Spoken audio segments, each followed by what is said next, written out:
Call the Senate Finance Committee to order. It's Monday morning, May 13th, 2024. Please silence all cell phones. The time is 9:05 a.m. I'm joined by Co-Chair Hoffman, Co-Chair Stedman, Senator Bishop, Senator Wilson, Senator Keel, and Senator Merrick is attending online. We've got several bills we're going to go through today. First one up is House Bill 347, the property tax assessment by Julie Colomb, Representative Julie Colomb. We heard this bill yesterday, adopted a committee substitute. I'd like to go ahead and open it to public testimony. Does anybody in the room want to go ahead and testify on this bill? Mr. AML, Nils Andreasen, please come up, identify yourself for the record, and go ahead with your testimony. You got a 2-minute limit. Thank you. For the record, Nils Andreasen, I'm the Executive Director of the Alaska Municipal League. I appreciate the opportunity to provide some testimony on this bill. It's been a good experience working with the Senate sponsor of the corresponding bill on the Senate side over the last few months. HB 347 really was focused on strengthening local governments, ensuring that they have the capacity and competency to effect appropriate assessments of property across the state. Amendments made more recently changed that dramatically, and at this point AML cannot support HB 347 as drafted and in its version produced yesterday, as long as the mandatory exemption increases remains in there. For the record, just for who that would impact the most, Alaska Taxables presents the information necessary to determine what kind of impact it would be. The 3 of the 4 top jurisdictions the exemption applies to include Wrangell, Petersburg, and Ketchikan. It's not an impact that's felt equally across the state. And it would dramatically reduce the ability of local governments to conduct their business, much of which is conducted on behalf of the state. So appreciate the intent behind the bill and that amendment in particular, but it would dramatically change the ability of local government's ability to do good things for Alaskans. I will say the rest of the bill, the assessment piece, we have worked really hard to make sure that does benefit local governments, that it strengthens local governments, and there are components of that we feel have been worthy. There were components in the earlier bill that reflect SB 77 that included removing the 2.65 mils base on economic development and addressing blighted and vacant property. Those were improvements, but as it stands, this bill does not reflect positive outcomes for local governments and ultimately for the majority of Alaskans. Thank you. Thank you very much for coming out this morning on short notice, Mr. Andreasen. Senator Stedman. Thank you, Mr. Chairman. Referencing the three of the communities you mentioned, Wrangell, Ketchikan, and Petersburg, just for a little bit of background, what we're looking at here and discussing is inflation proofing the $150,000 senior tax exemption. And that's been eroded through the thief of the night called inflation over the years. And I think it's probably been way too long since it's been adjusted. So the number looks like it's huge. Well, with all that being said, we're having a lot of problems and challenges around the state with escalating property values of longtime Alaskans. And we've got an influx of other folks that are buying up a lot of our premium property and putting increasing the property tax pressure on some of the properties that have been held for multiple generations with Alaska citizens. So we're working on trying to protect our seniors and have them stay in the state in retirement, not be forced out of their nicer properties that have been held for decades and decades because somebody flies up from California with a suitcase of money on a cruise ship and wants to buy a playhouse in Alaska. So maybe the 450 isn't the from 150 to 450 isn't the right number. It was just a rough inflation number. And I think we're open for discussions on how we're going to try to deal with that problem. But we do have, I think, a serious matter in front of the longtime families in Alaska, how we're going to protect their ability to continue to live in their homes in retirement.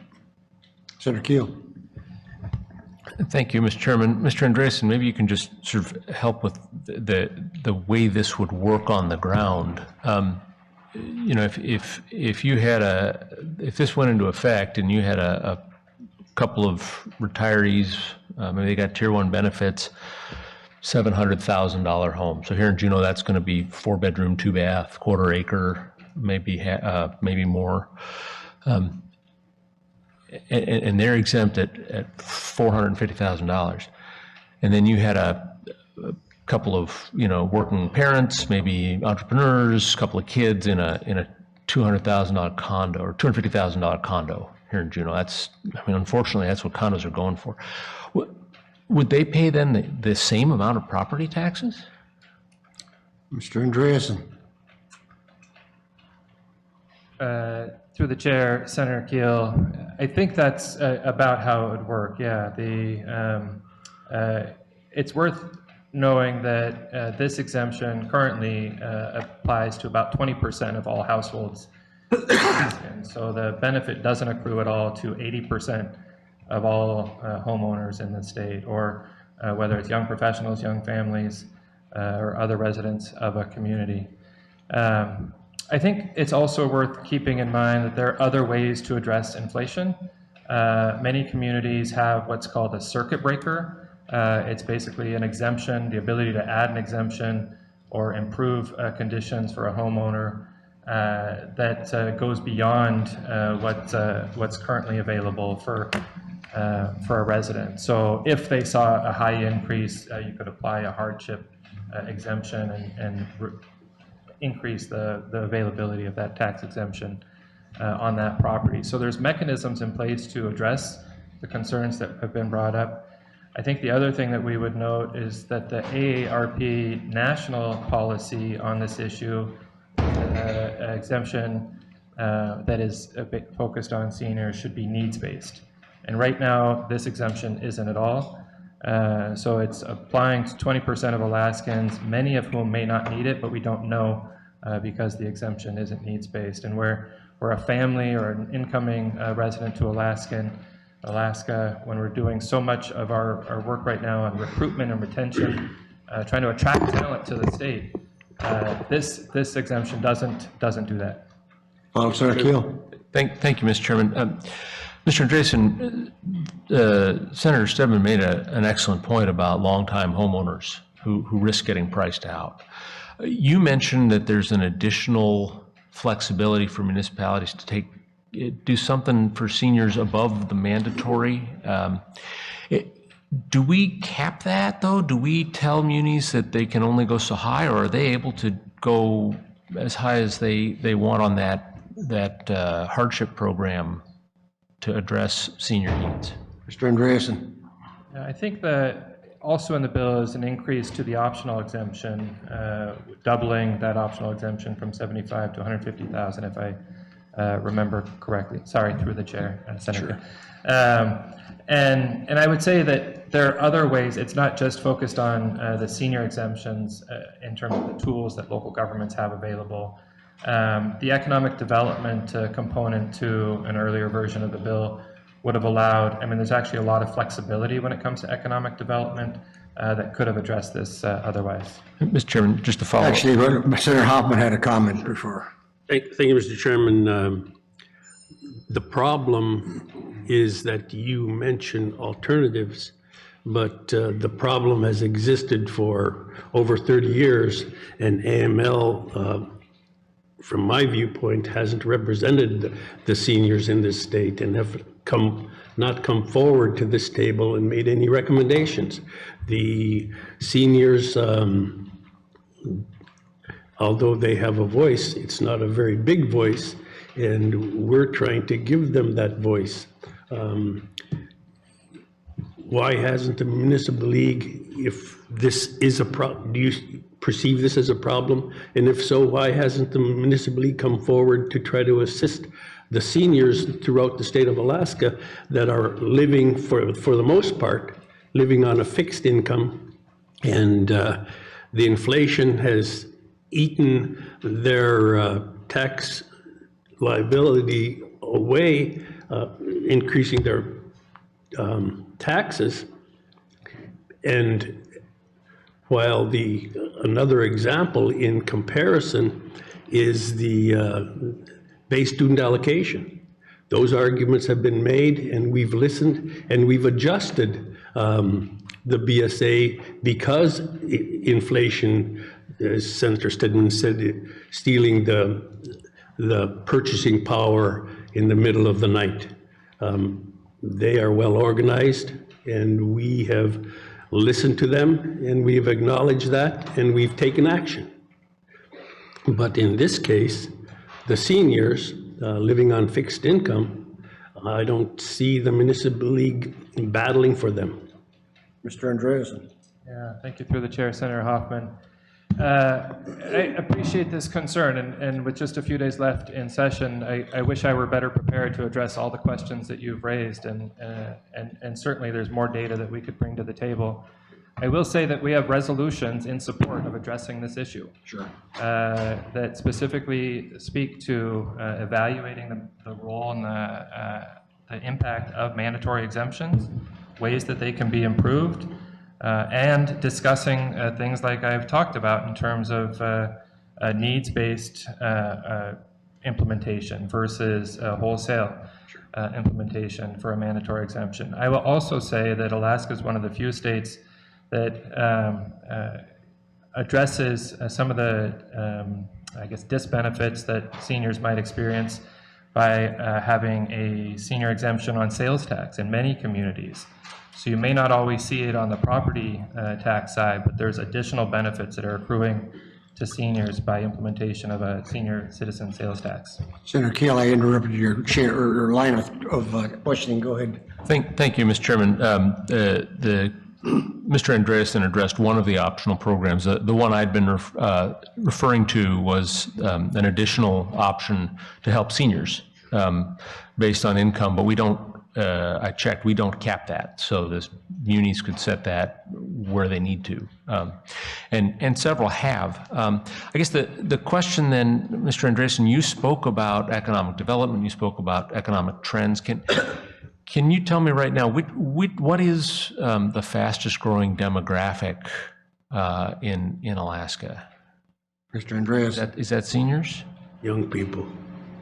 For the record, I can't speak, Senator Keel through the chair, I can't speak to which specifically, but I will say that the number of exemptions that this now applies to has increased dramatically over the last 10 years, and I want to say it's almost doubled in the last 10 years in terms of who's utilizing this benefit, to 59,000, something like that, this currently applies to.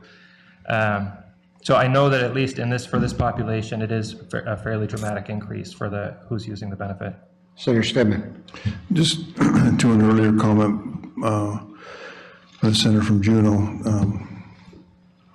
I don't think we're concerned about Tier 1 employees that are two Tier 1 retired employees that have 100% salary replacement in retirement, their ability to afford to pay property tax.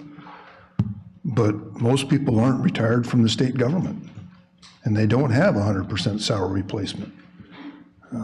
And therein lies the problem with the rank and file around the state. There is seniors that are financially set, and they don't have to worry about much of anything. Maybe they have extra homes in California or wherever, winter homes. But for the vast majority of retired Alaskans, that's not the case. And that's where we're targeting this discussion of inflation proofing to some degree the $150,000 senior tax exemption. That's the market. It's not retired government workers that continue to have a 100% salary when they retire. That they don't have a problem. Senator Hoffman. Thank you, Mr. Chairman. Maybe a solution to get the municipal league going is to implement the section as we have it in here with an effective date of 2 years. And if something comes forward that the municipal league has that's a better solution, we could take action at that time. But by eliminating it, I think the municipal league has many issues before them. And this demographic does not get it's shown for the last 30 years, this demographic has not gotten the attention of the municipal league. And I would argue that point, and if you can show me that you have passed a resolution, that's not an actionable item. It's just a wish list of saying you're looking at something that is of concern to the seniors so that maybe they feel better. But you talk to the seniors, they don't feel better about you just talking about it. They want to see action. So in order to keep the fire going is to say that we'll implement this in 2 years and see what the municipal league does. Then I think we will see action by the municipal league. Without this, I don't see and don't trust that the municipal league will take action. That's my concern. And the seniors have been ignored for so long by the municipal league and have not represented them well.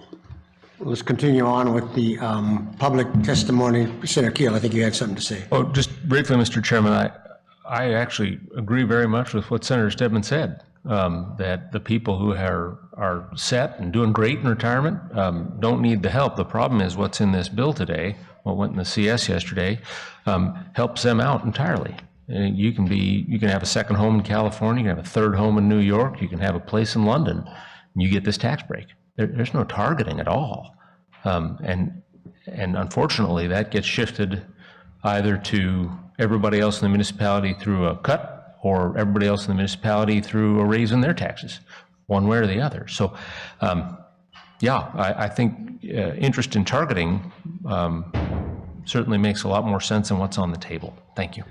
Next up online is Anna Brawley. Ms. Brawley, are you on, ma'am? Yes, I am, Mr. Chair. Go ahead with your 2-minute testimony, please. Okay, thank you very much. My name is Anna Brawley, ANNABRAWLEY.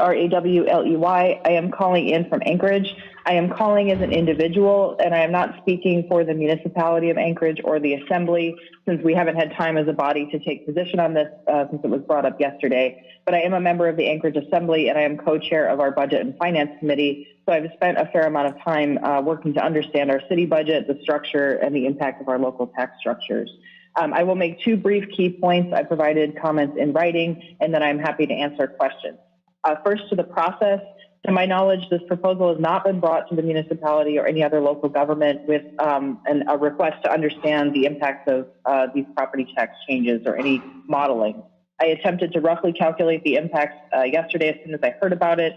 I know our assessor has done some modeling on prior proposals that would have changed optional exemptions of local taxes, but I want to note that this is a mandatory exemption. This is something that we would be required to provide. So I respectfully ask for more meaningful consultation before significantly changing our own local tax structure. And then second, to the impacts, and these are really what I commented on in my letter, this really triples a mandatory exemption that we, the city, are required to provide for one population, some of whom are housing burdened for sure, but it is at the expense of other populations, many of whom may also be housing burdened and also may include seniors who are renters rather than owner occupied. So I am extremely concerned. This would essentially triple the amount of the exemption that we are providing to not just to individuals, but it would triple the impact on our budget. It would basically be by far the largest exemption that we're providing, much larger than it would be to all residents.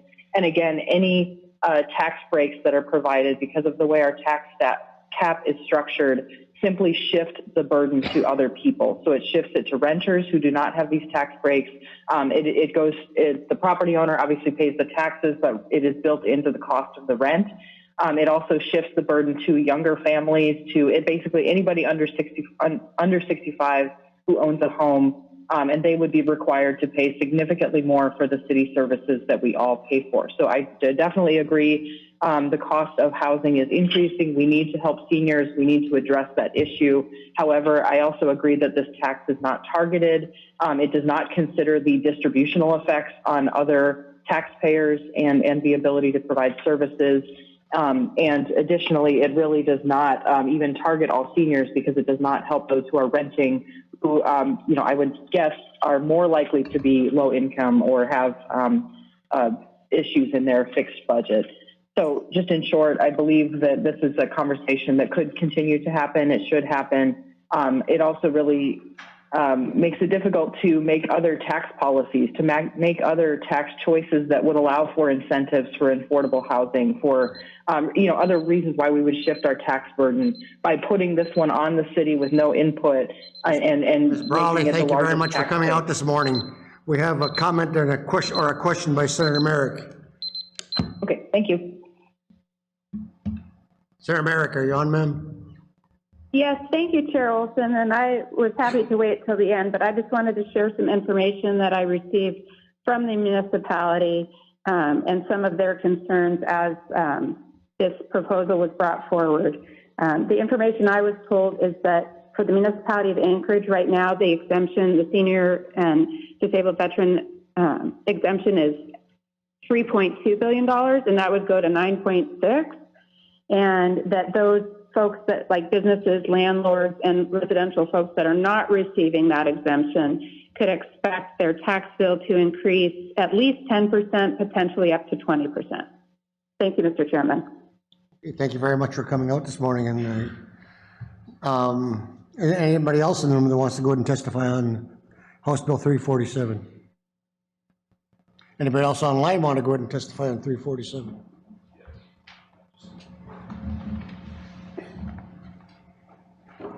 Taking at ease.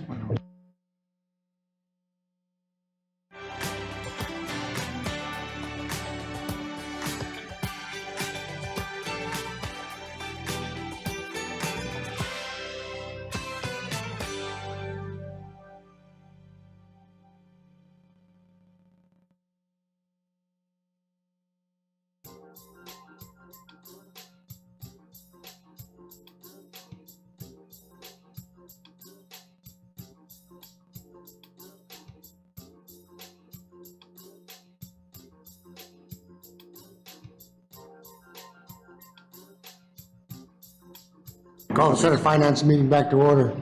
We have a caller, Jack Gadamus, Municipal Assessor from Anchorage. Mr. Gadamus, are you on, sir? Yes, hello, can you hear me? You're coming in loud and clear. Go ahead and identify yourself for the record and go with your 2-minute testimony.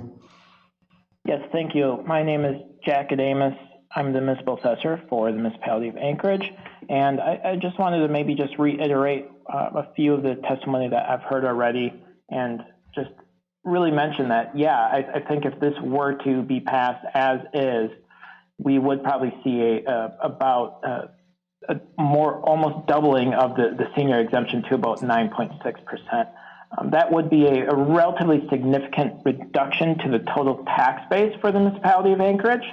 It'd be probably about a 12, maybe slightly more than that for the reduction of that total taxable value. In general, when you look at the big picture for how the municipality receives revenue, property taxes account for over 50% of the revenue for Anchorage. And so, and unless there would be any different type of increase in revenue from various sources, I think there would, as previously mentioned, it would be a $1 to $1 shift of the tax burden onto the remaining tax base. That would be businesses, that would be landlords, and that would be folks that do not receive the senior or disabled vet exemption. So again, I think that would be a big significant change for the property tax regime for the municipality of Anchorage. I think in general, if this were something that would be to be considered, I think the municipality of Anchorage, and I'm sure other municipalities too, would appreciate more time to consider, evaluate, and better understand the ramifications and unintended consequences of this proposal. That is all I have. Thank you. Mr. Gadamus, thank you very much for coming out this morning. We have a comment or question by Senator Stedman. Thank you, Mr. Chairman. I think this subject's worthy of discussion, with the thief of the night being worked over for 30 years or what have you, 20-some years. And it seems like there's a lack of regard to the impact of seniors, of the slowly declining purchasing power of the 150,000. And I think Senator Hoffman had a good compromise where we can put in a delayed effective date for 2 years, which will put this subject in high speed for the next 2 years in the legislative body, and then we can address some of these things like Senator from Juneau brought up, which I think is a legitimate issue on means testing. And we could focus it in so we don't inadvertently put adverse pressure on our municipalities, but we ensure that our long standing senior families in the state can retain their property in retirement. And I think by putting a 2-year delay with this kick in at 450 exemption, we'll make it a lively discussion, and we can have all the municipalities and AML and the senior groups and have a good discussion and come up with something that works for everybody. Senator Hoffman. Thank you. Any further questions by members of the committee? If not, do we have anybody else online and wants to go ahead and speak to anybody in the room wants to go ahead and have take part in the public testimony? If not, we'll go ahead and close public testimony. Set this bill aside. Next bill we have up is House Bill 202, opioid overdose drugs in schools, by Representative Delina Johnson. This is the first hearing.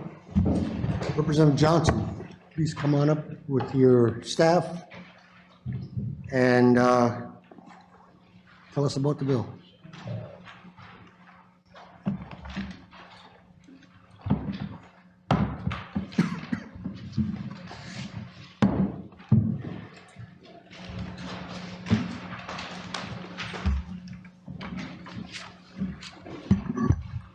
Good to see you this morning. Good morning. Are you presenting or your staff Savannah presenting? Thank you, Co-Chair Olson, members of the Senate Finance Committee. For the record, my name is Delina Johnson. Representative Delina Johnson, thank you for hearing HB 202, which is an act relating to the availability and administration of opioid overdose drugs in public schools.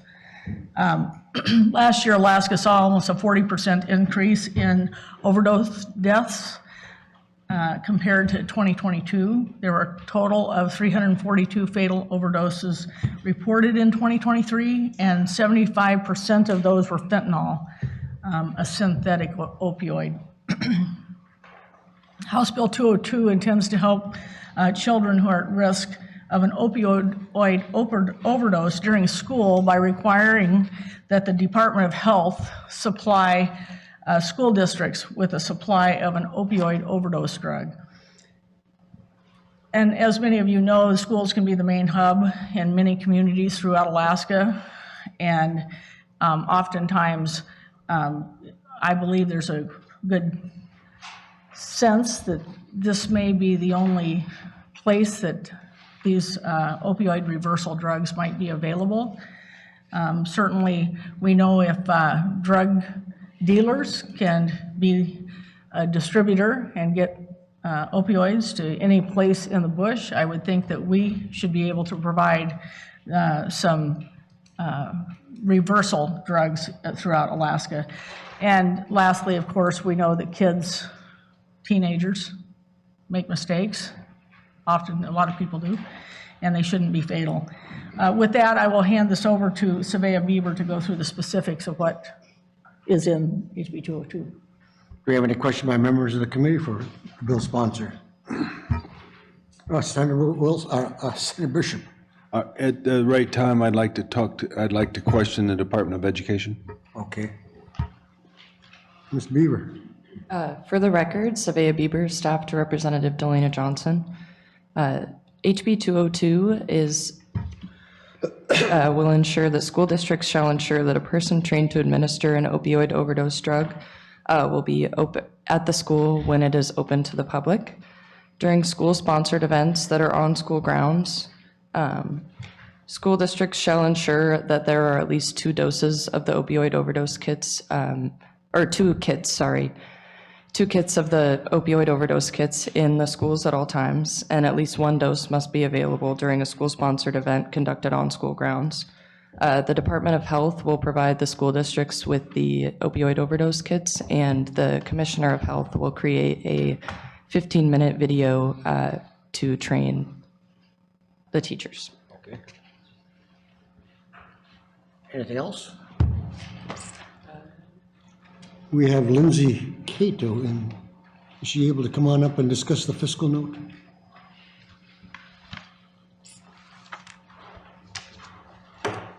Please identify yourself for the record and go ahead with the explanation of the fiscal note.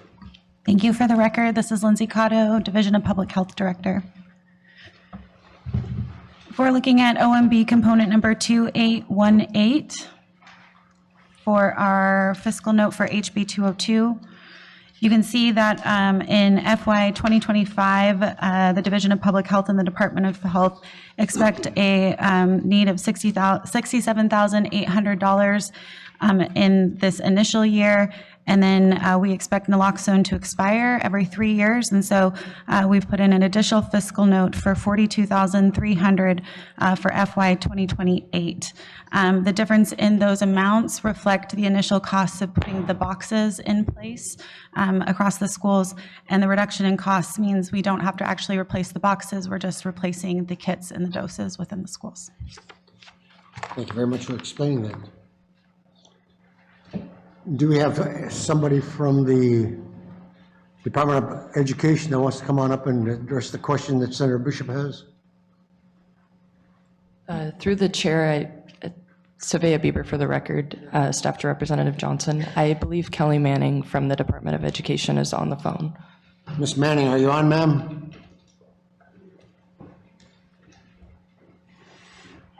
Good morning. This is Sharon Fischel from the Department of Education. Kelly Manning is not available.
Call back the Finance Committee back to order.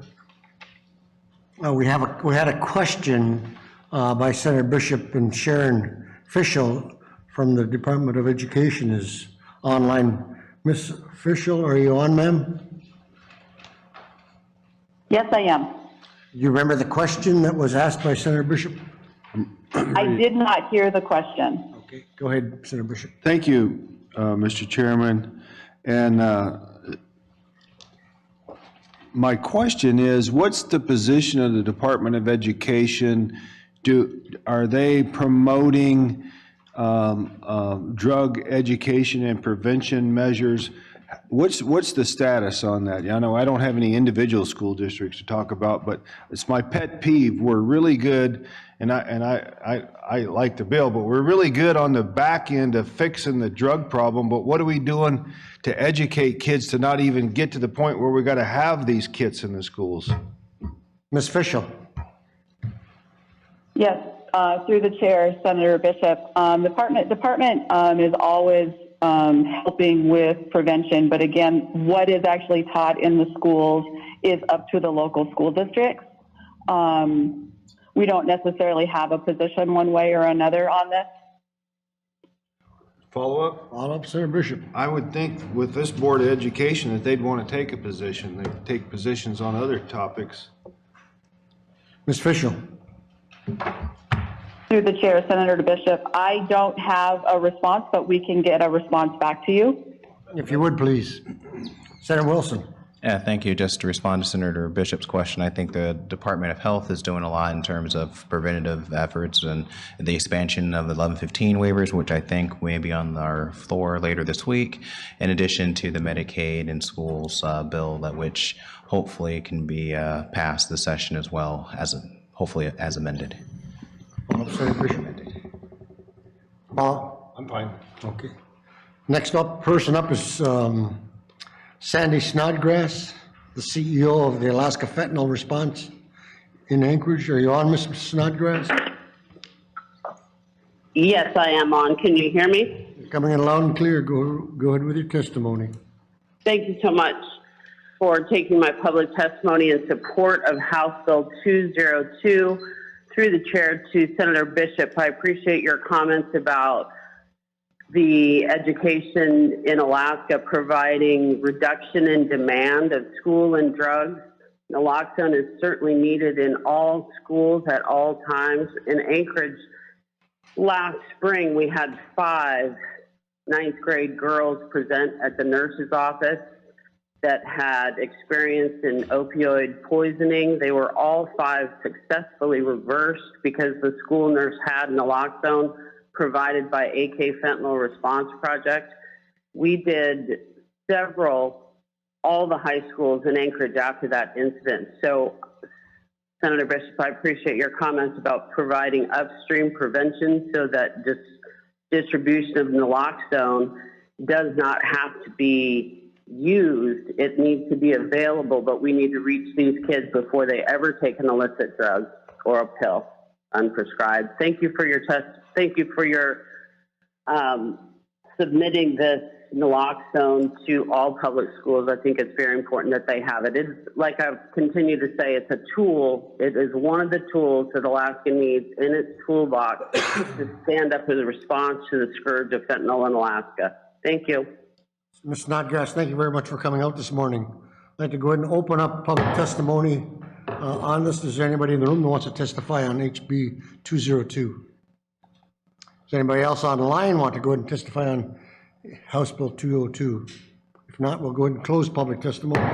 At this time, we have a committee substitute, Senator Keel. Thank you, Mr. Chairman. I move the Senate Finance Committee adopt Senate CS for House Bill number 202 Finance. That's version 33 LS 0705/R as in Rampart as our working document. I'll go ahead and object for an explanation. Mr. Alper, please come on up and explain the changes.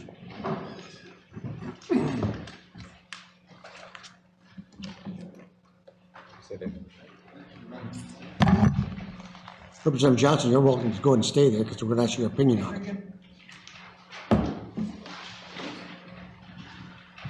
Mr. Alper, identify yourself for the record and go ahead with the committee substitute changes.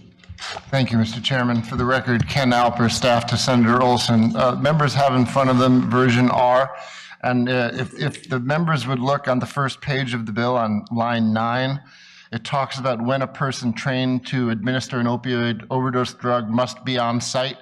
When the school building for each school in the school district is open to students or staff. In the original version that came from the previous committee, it also included the words "or the public" at that point. The committee substitute deleted the words "in the public." The reason for this, Mr. Chairman, is a concern that many rural schools in Alaska, as you know, are widely used for general community functions, and it may not be practical to require a medically trained person on site for all such activities. So that "or the public" phrase was removed. That is the only change made in the committee substitute, Mr. Chairman. Thank you very much for explaining those changes. I'll go ahead and remove my objection. We have version R in front of us. Representative Johnson, what's your opinion on the committee substitute? I thank you, Representative Johnson. For the record, I think that's a good change. We did have one of the kits that I had here. They actually, when you open it up, it starts playing a video that's about a minute long. So, and then there's another one that's about 5 minutes. Training's not extensive since it's just a nasal spray, but I don't think that it has. I think it's a good addition, because I do think that being that the schools are used so extensively, it might be challenging to have someone there at all times. Because I think that Mr. Alper is correct that many of the smaller communities where the gym is the biggest building in town, you have some of these massive funerals where people from lots of villages come around, or if it's a wedding or whatever else, there is a fair amount of people that come through there. And okay, any other? I'm sorry, Senator Johnson. If I might, Representative Johnson. Thank you, Representative Johnson, for the record. The intent of the bill is to get the opioid overdose kits in the schools and not to be throughout Alaska, and not to be overly prescriptive. So for that's one reason that I'm also in agreement with. Thank you very much for putting this legislation. Any other discussion by members of the committee on this bill? Senator Keel. Thank you, Mr. Chairman. I move the Senate Finance Committee report out. Senate Committee substitute for House Bill number 202 Finance, version 33 LS 0705/R, as in Rampart, from committee with individual recommendations and attached fiscal note. Without objection, this bill moves from committee. Next bill up is House Bill 111, Education for Deaf and Hard of Hearing, by Representative Jamie Allard. We heard this bill yesterday. We'd like to go and open public testimony to HB 111. Anybody in the room want to go and testify on this bill? Anybody online want to go and testify on this bill?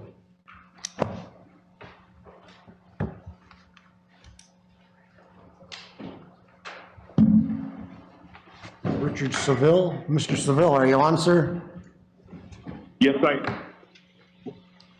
am. Thank you. Can you hear me okay? You're coming in loud and clear. Please identify yourself for the record and go ahead with your testimony. Thank you. My name is Richard Seville.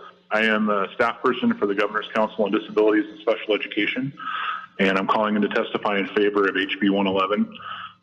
In the fall of 2022, Alaska's deaf and hard of hearing community approached the council and asked us to bring the Deaf Children's Bill of Rights forward, which is what this bill is. It will not only ensure information and resources are available to all families with deaf and hard of hearing children, but will also codify the Alaska School for the Deaf and statute, and will signal support and value of the deaf community in Alaska. Deaf and hard of hearing children have the right to have their ability to communicate and to acquire language treated as a priority. They have the right to learn from qualified professionals who can communicate directly with deaf children. They have the right to have opportunities to interact with deaf adult role models.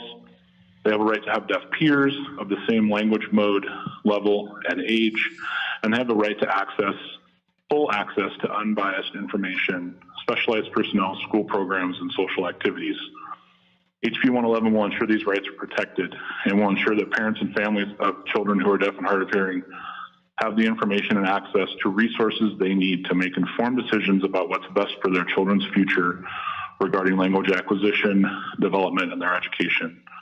Information and resources on American Sign Language are not always presented to families of children who are deaf or who are hard of hearing, and leaving them unaware of that option. So children who are hard of hearing are often placed into regular classrooms where spoken English is the mode of communication. And when this happens, many of those children do not develop language as quickly or as normally as their hearing peers do. And by missing language milestones, that can lead to language deficits, which will see them fall behind in their education because they're unable to communicate and or understand the lessons effectively. So the council urges you to support HB 111, which will ensure information and resources are available to all families who have children who are deaf and hard of hearing, and will reinforce to them they are valued members of our communities. Thank you.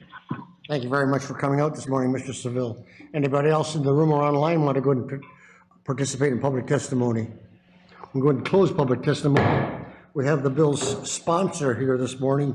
Ms. Otter, please come on up and tell us about your bill, and as well as your chief of staff, Mr. Harnett. Thank you, Senator, for having us here. I apologize, I left my hearing devices at home. So I'm going to struggle a little bit to hear anything, and if you have any questions, I'm here to answer them. And thank you to the committee as well. Okay, just give us a brief outline of the bill from your standpoint and why you put it forward. Okay, thank you very much. So I grew up as a child that has a hearing, hard of hearing, and I struggled through school. My teacher did put me in the back of the classroom because she felt that I talked too much and I spoke over kids, and she actually put tape over my mouth. But she didn't realize that I had a hearing impairment or a hearing issue. And once they realized it through my slurred speech, I was able to get the help that I needed. I then went into the military years later, and I had my eardrums blown out by an M1 Abrams tank. And then I had to go on to have 7 more surgeries. So for me, this bill means a lot. And I believe that all the children who are deaf or hard of hearing deserve the same and equal opportunities that their hearing pairs do too. This bill does codify everything in state statute.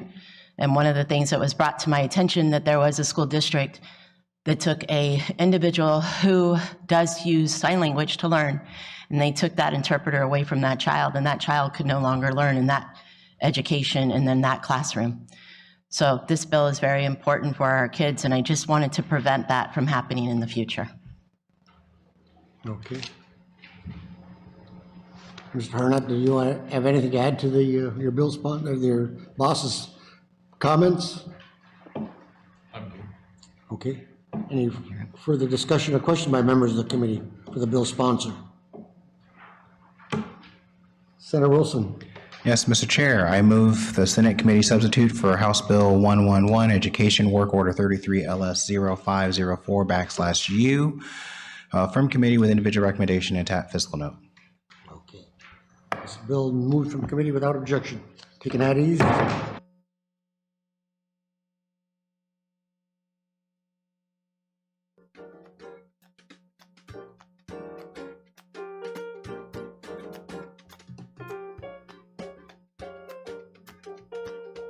The Senate Finance Committee back to order. We will recess the call of the chair. With that, we're in recess.